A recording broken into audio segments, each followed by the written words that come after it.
Capítulo 6. Eu vou ler alguns versículos e nós vamos pedir a Deus que fale ao nosso coração.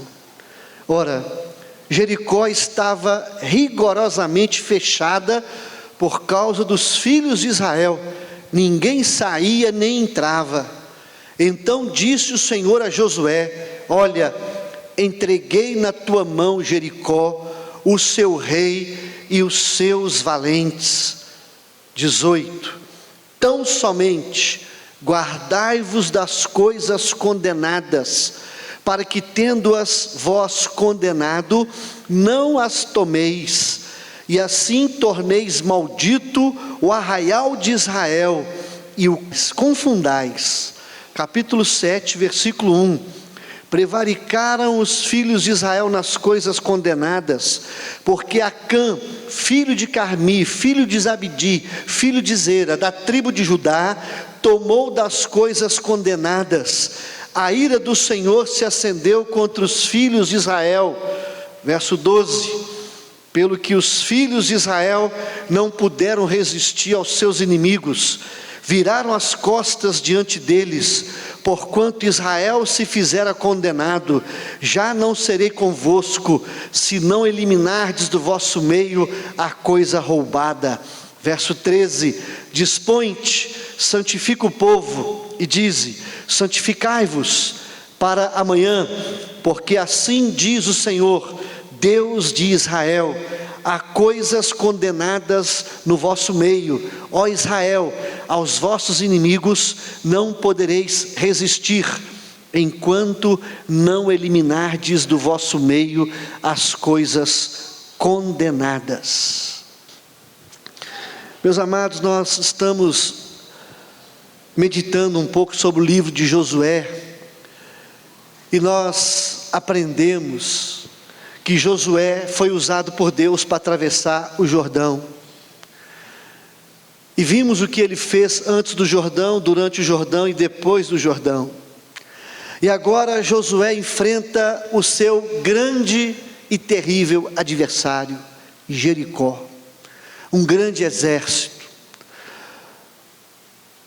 um lugar impossível de penetrar o exército. E nós vimos aqui, meus amados, que humanamente falando era algo impossível, era algo assim incomparável. O exército de Jericó é muito maior, as muralhas intransponíveis. A palavra do Senhor diz que ela estava fechada, ninguém entrava, ninguém saía. O povo estava preparado para a guerra, e ninguém ainda conseguira destruir Jericó. Mas a palavra de Deus diz, irmãos, que o povo de Deus estava preparado para o combate. Eles santificaram a vida, eles obedeceram a Deus. A Bíblia diz que eles rodearam Jericó quantas vezes Deus ordenou. Eles tocaram as trombetas, eles gritaram. A palavra de Deus diz que o impossível se tornou possível. As muralhas de Jericó, elas caíram. O povo foi destruído, a cidade foi queimada, todos morreram, Jericó foi exterminado. Mas se os irmãos observarem aqui, irmãos, o capítulo 7, fala que o povo de Deus cometeu um erro muito grave. No versículo 1 do capítulo 7 fala assim: prevaricaram os filhos de Israel nas coisas condenadas, porque Acã, filho de Carmi, filho de Zabdi, filho de Zera, da tribo de Judá, tomou das coisas condenadas, e a ira do Senhor se acendeu contra os filhos de Israel. Versículo 11: Israel pecou e violaram a minha aliança. Aquilo que eu lhes ordenara, pois tomaram das coisas condenadas, furtaram, dissimularam, e até debaixo da sua bagagem o puseram. Meus irmãos, a Bíblia diz que o povo de Deus pecou através de Acã. Ele desobedeceu a Deus, ele furtou algumas coisas, ele roubou algumas coisas, e a Bíblia fala que ele cobiçou uma capa babilônica, ciclos de prata, barra de ouro, e ele escondeu na sua tenda. A palavra de Deus diz que ele roubou, e ele escondeu. E se os irmãos notarem, irmãos, foi um pecado consciente. Ele estava consciente a hora que ele fez aquilo. Esse que é o problema do pecado, irmãos. O pecado, ele traz uma ruína para o nosso coração. A ruína da igreja não é a tempestade, não é Jericó, não é Satanás, não são os seus demônios. O problema da igreja não é o inferno, não é o mundo. O problema da igreja se chama pecado. Pecado é errar o alvo. É quando nós não obedecemos a Deus e damos lugar à nossa carne, e nós não mais nos consagramos ao Senhor. Então foi um pecado consciente. Por que foi consciente? Porque Acã, ele sabia das ordens de Deus. Deus deixou muito claro o que ele queria: vocês vão guerrear, eu vou derrubar Jericó, vou acabar com o inimigo, mas vocês vão levar o tesouro para a casa do Senhor, vocês não vão levar nada para si mesmo. Mas Acã, de forma consciente, ele sabia do erro, e ele foi lá, pegou a capa, pegou a prata e pegou o ouro, escondeu na tenda dele. Segundo, foi um pecado friamente premeditado, foi planejado.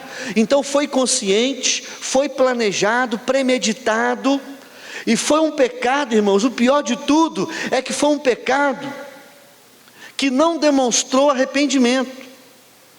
Foi necessário ser descoberto, porque do contrário ele não confessaria aquilo que ele fez. Tem gente que só se arrepende, entre aspas, se for pego em flagra, se for descoberto. Mas se não for descoberto, ele continua. Então não é arrependimento, é remorso. Remorso é quando a pessoa não muda de vida. Arrependimento é quando você fez e você se entristece pelo pecado, confessa, alcança misericórdia e se entristece pelo pecado e foge da aparência do mal. Então foi um pecado que não demonstrou arrependimento. Foi preciso que Josué chegasse perto dele e falasse com ele: ó rapaz, Deus revelou você como pecador, Deus mostrou para nós que foi você escondeu a prata, o ouro, você escondeu tudo, você roubou, está na sua tenda, Deus mostrou tudo para nós. Aí Acã: realmente eu pequei contra Deus. Mas se alguém não chegasse perto dele e falasse que ele tinha sido descoberto, ele ficava caladinho.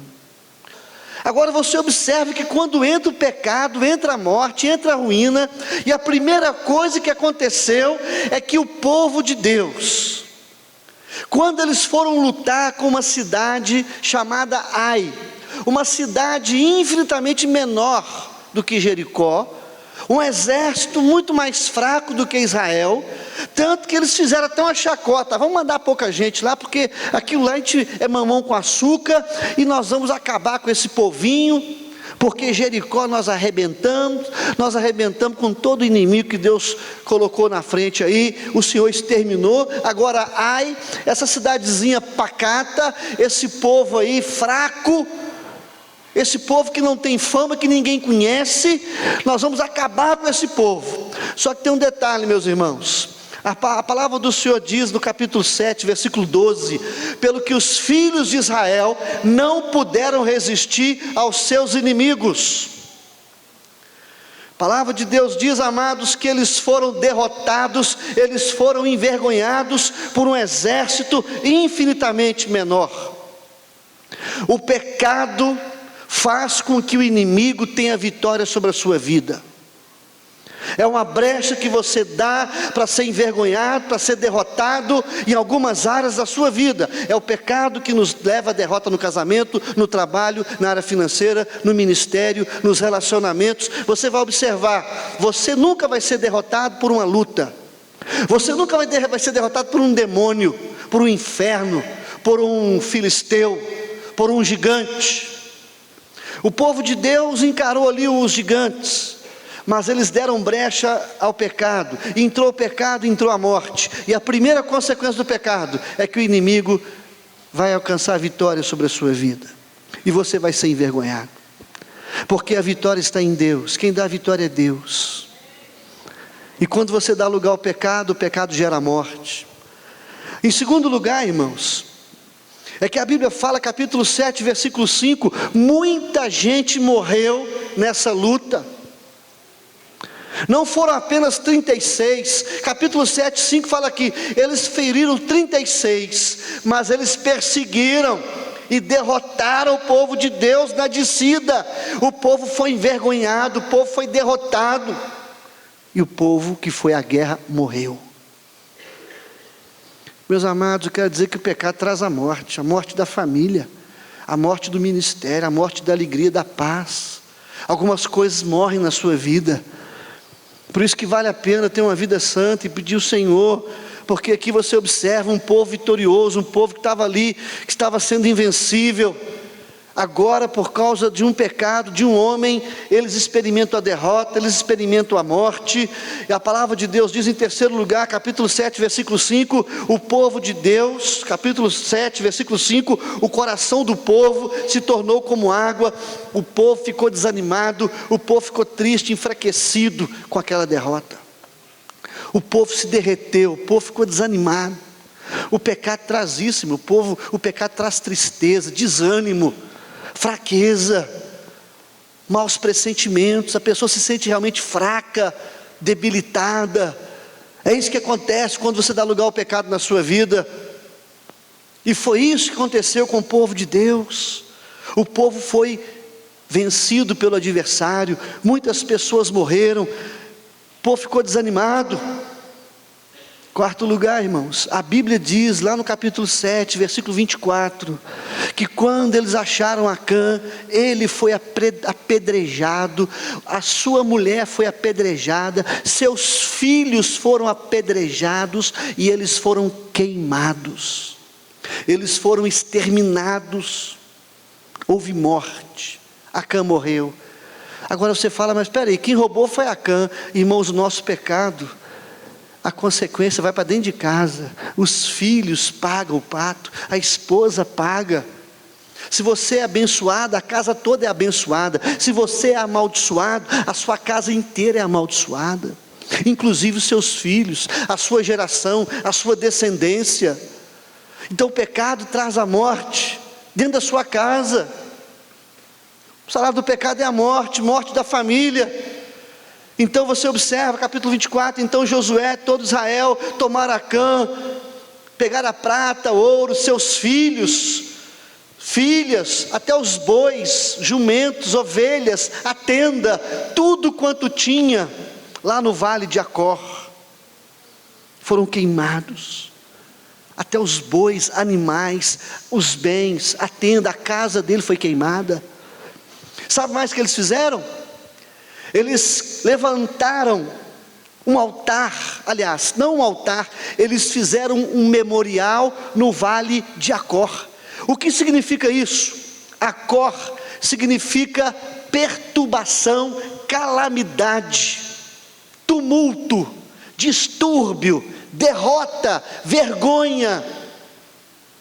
Naquele lugar aonde morava Acã, onde era a casa dele, onde moravam os filhos, aonde era o lugar onde ele ficava, ele foi queimado, ele foi apedrejado, queimado, e foi colocado ali um memorial, no vale de Acor, vale da perturbação, a calamidade. Irmãos, era um memorial para relembrar o povo que não vale a pena você andar em pecado, porque o pecado gera distúrbio, calamidade, tumulto, perturbação, morte, tragédia. Você observa aí, irmãos, muitas pessoas sendo derrotadas na vida, aí as pessoas colocam a culpa no capeta, o diabo e seu inferno não tem poder nenhum contra você. Deus promete que os demônios, nem a força do inferno inteiro pode contra nós. Aquele que habita em nós é mais forte que habita no mundo inteiro. Aquele que é de Deus, o maligno não lhe toca. O Senhor nos deu força contra todo o principado e potestade, nada nos poderá fazer dano.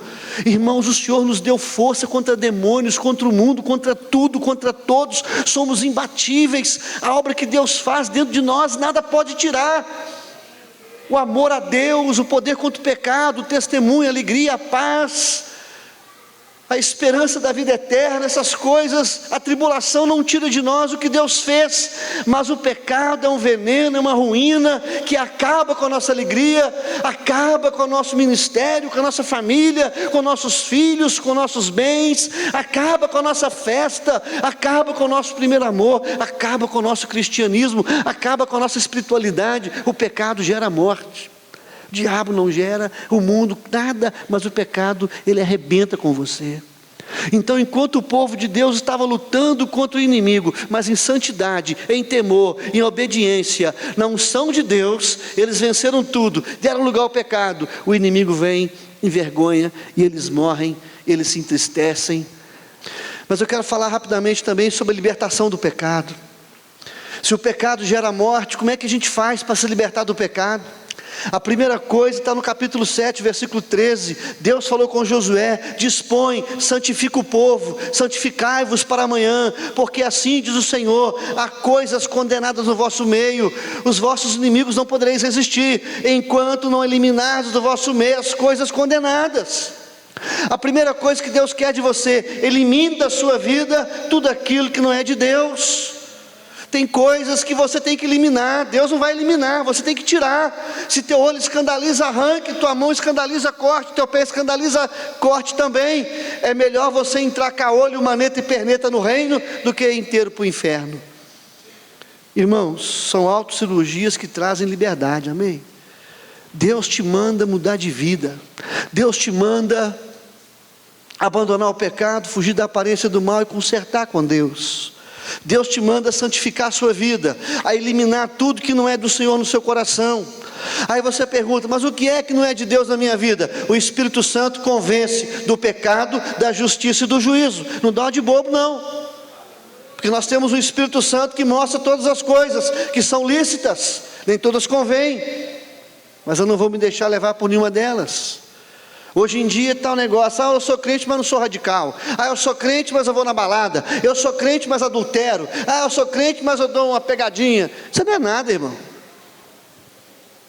Se você é crente, você foi transformado, você é nova criatura, as coisas velhas passaram, tudo se fez novo.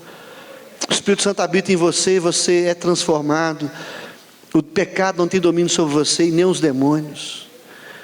A gente se entristece quando vem pecado, irmãos, quando a gente é de Deus. Quando não é, você peca e não está nem aí, e só se pegar que você conta. Mas se não pegar, você continua na anarquia, nessa festa demoníaca onde o diabo faz festa e ri nas suas custas. Quem ganha com isso é só o inferno. Você só perde com o pecado, meu irmão. Mas o pastor não viu, a igreja não está sabendo, ninguém tem nada com a minha vida. Os demônios estão vendo, os anjos, Deus está sabendo, os dois reinos sabem de tudo. E é no mundo espiritual que as coisas travam. E no mundo espiritual ninguém esconde nada. A segunda coisa, irmãos, é que a palavra do Senhor diz que Deus manda Josué a se dispor, a santificar, a tirar tudo, eliminar tudo do meio. E no versículo 30 fala que Josué, ele faz um altar a Deus. Ele levanta um altar a Deus. Meus irmãos, toda vez que o povo levantava um altar a Deus, eles adoravam, eles oravam, eles tinham intimidade com o Senhor. Eles buscavam a Deus para que Deus pudesse mostrar o caminho que eles deveriam seguir. Deus está dizendo para nós que nós precisamos de uma vida consagrada, de termos uma vontade enorme de santidade, e que nós precisamos, de todo o nosso coração, uma comunhão com Deus. E pedir: Jesus, guia minha vida, me orienta, vê se há em mim um caminho mau, guia-me pelo teu caminho eterno. Senhor, tira do meu coração aquilo que não é teu. Senhor, aquilo que está dando lugar para o diabo, aquilo que está dando lugar para a sucuri. É questão de tempo, ela vai me pegar, então me tira desse lugar, desse ambiente, para que eu não seja neutralizado pela força do pecado. O pecado, irmão, é mais forte do que você imagina.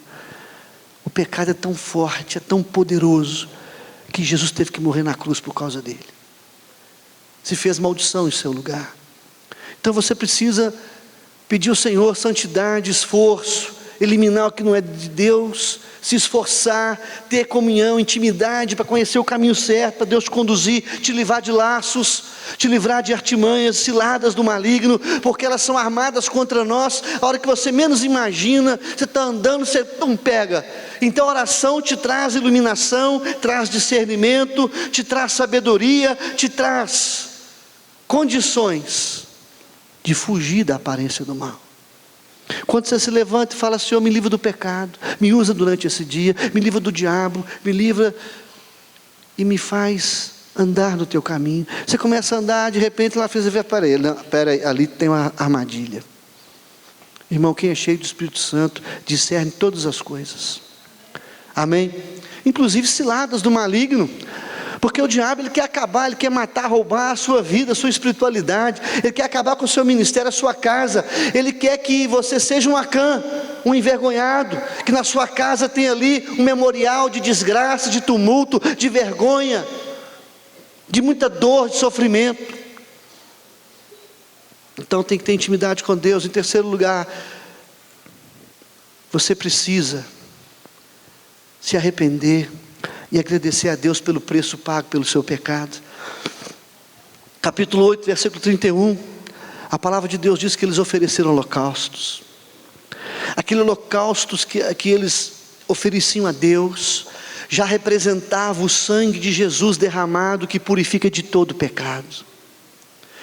Você precisa saber que o sangue de Jesus na cruz foi derramado pelo seu pecado, e para te justificar, agradeça a Deus, toma posse da justificação, se arrependa e mude de vida, para que Deus apague seu pecado e te perdoe e possa realmente te transformar em nome de Jesus.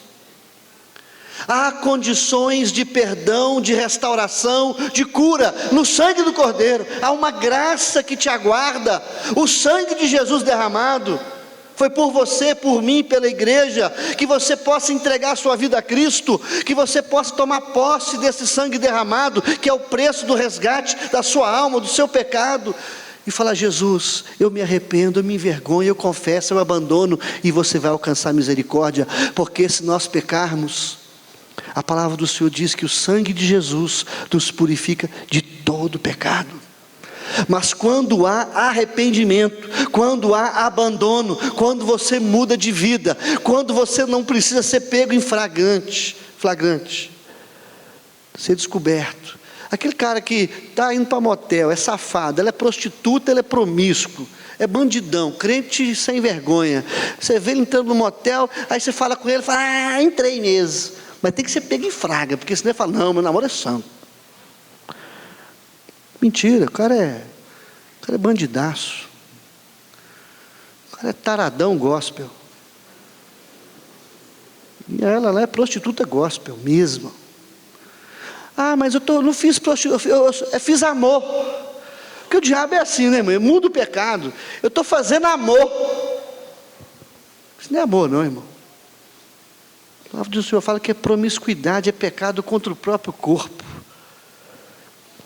É abominação a Deus. O corpo é templo do Espírito Santo e não para prostituição. Glorifique a Deus com o seu corpo. Santifique a sua vida. Então o que Deus está dizendo é para você mudar de vida. Se você confessar, se você abandonar, você vai alcançar misericórdia e vai ser justificado pelo sangue do Cordeiro. Há um remédio para o pecado, o único remédio é o sangue de Jesus, que purifica de todo o pecado, presente, passado e futuro. Acerte suas contas com Jesus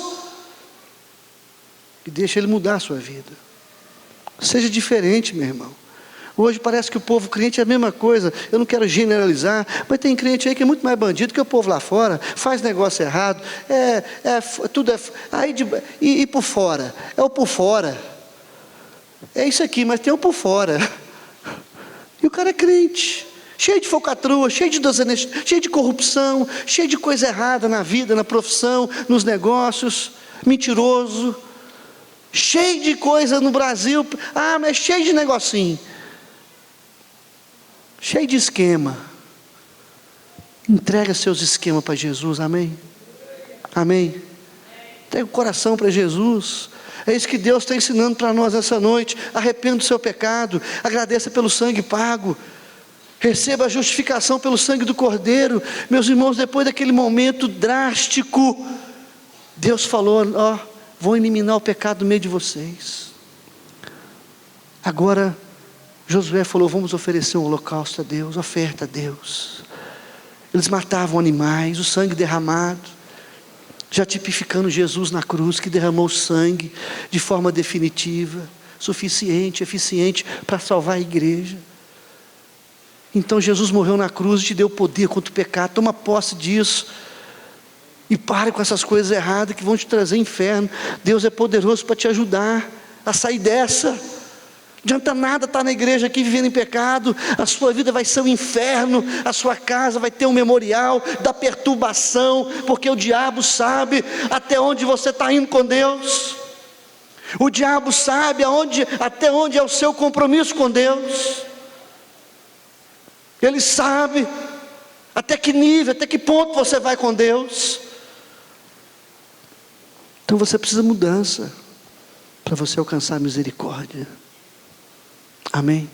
A palavra de Deus diz, irmãos, capítulo 8, 34, 35, fala que Josué leu todas as palavras da lei, a bênção e a maldição, segundo tudo que está escrito na lei. A palavra nenhuma houve de tudo que Moisés ordenara que Josué não lesse para toda a congregação de Israel e para as mulheres, meninos, estrangeiros que andavam no meio deles. Então, depois que eles tiraram do meio do povo o pecado, eles começaram a orar e buscar o Senhor, oferecer holocaustos, e agora eles pegaram a palavra de Deus e começaram a ler a palavra de Deus, a meditar na palavra de Deus.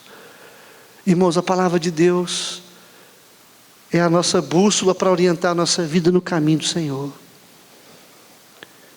É o que nós precisamos: a palavra, a oração, a intimidade, arrependimento, santidade, fugir do pecado.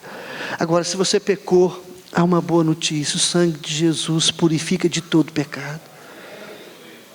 Você precisa de arrependimento, de abandono, de conserto, em nome de Jesus.